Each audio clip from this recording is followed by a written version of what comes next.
Sweet yoghurt pudding ഉണ്ടാക്കുന്നത് എങ്ങനെയാണെന്ന് നോക്കാം. അതിന് വേണ്ടി 1 കപ്പ് പുളിയില്ലാത്ത തൈര് എടുക്കാം, 1/4 കപ്പ് മിൽക്ക് മെയ്ഡ്, 1/4 കപ്പ് പാലുമാണ് എടുത്തിട്ടുള്ളത്. ഇതാദ്യം ഒന്ന് നന്നായിട്ട് മിക്സ് ചെയ്തെടുക്കാം. ഇതിൻ്റെ മുകളിൽ വിതറാനായിട്ട് കുറച്ച് ബദാം ചൂടുവെള്ളത്തിൽ ഇട്ട് ഒരു 2-3 മിനിറ്റ് മാറ്റി വെച്ചതിന് ശേഷം തൊലി മാറ്റി ചെറുതായിട്ടൊന്ന് അരിഞ്ഞെടുക്കാം. തൈരും മിൽക്ക് മെയ്ഡും നന്നായിട്ട് മിക്സ് ചെയ്തതിന് ശേഷം ഇതിലേക്ക് 1/4 കപ്പ് പാല് ചേർത്ത് കൊടുക്കാം. മധുരത്തിന് വേണ്ടിയിട്ട് മിൽക്ക് മെയ്ഡാണ് ഇതിൽ ചേർത്തിട്ടുള്ളത്. നല്ലൊരു ക്രീമി ടെക്സ്ചറിൽ ഇത് കിട്ടും.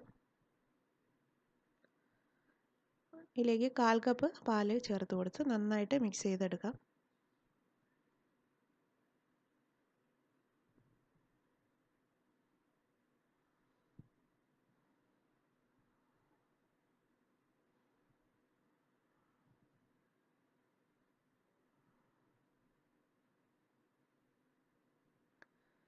കുറച്ച് ബദാം ചൂടുവെള്ളത്തിൽ ഇട്ട് മാറ്റി വെച്ചത് ഇതിൻ്റെ തൊലിയൊക്കെ നന്നായിട്ട് പെട്ടെന്ന് ഇളകി കിട്ടും. ഇത് തൊലി മാറ്റിയതിന് ശേഷം ചെറുതായിട്ടൊന്ന് നുറുക്കിയെടുക്കാം. പുഡിങ്ങിൻ്റെ മുകളിലേക്ക് ആവിയിൽ വേവിക്കുന്ന സമയത്തൊന്ന് വിതറാനായിട്ടാണ് മുകളിൽ.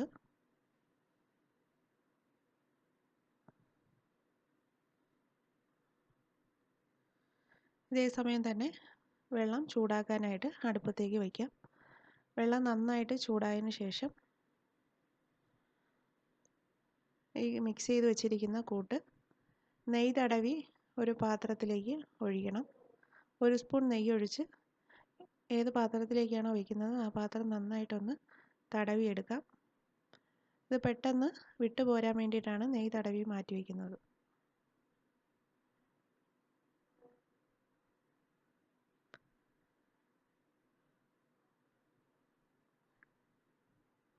പാത്രത്തിലേക്ക് മിക്സ് ചെയ്ത് വെച്ചിരിക്കുന്ന കൂട്ടൊഴിച്ച് അതിൻ്റെ മുകളിലേക്ക് നുറുക്കി വെച്ചിരിക്കുന്ന ബദാം ചേർക്കാം.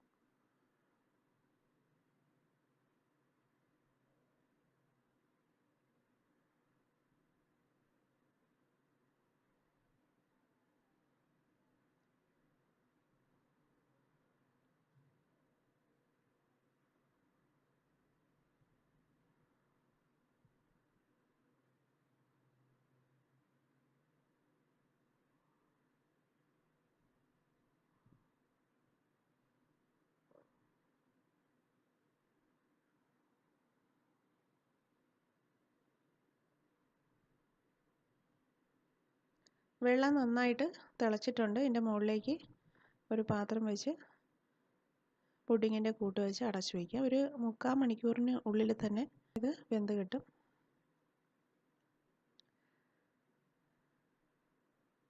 ഇതിപ്പോൾ ഒരു അരമണിക്കൂർ കഴിഞ്ഞു. തുറന്ന് നോക്കാം. ഇത് കമഴ്ത്തി ഒരു പാത്രത്തിലേക്ക് മാറ്റാം. ഇത് നന്നായിട്ട് തണുത്തിട്ട് വേണം കട്ട് ചെയ്ത് കഴിക്കാൻ. ഇത് ഫ്രിഡ്ജിൽ വെച്ച് നന്നായിട്ട് തണുപ്പിച്ചെടുക്കാം.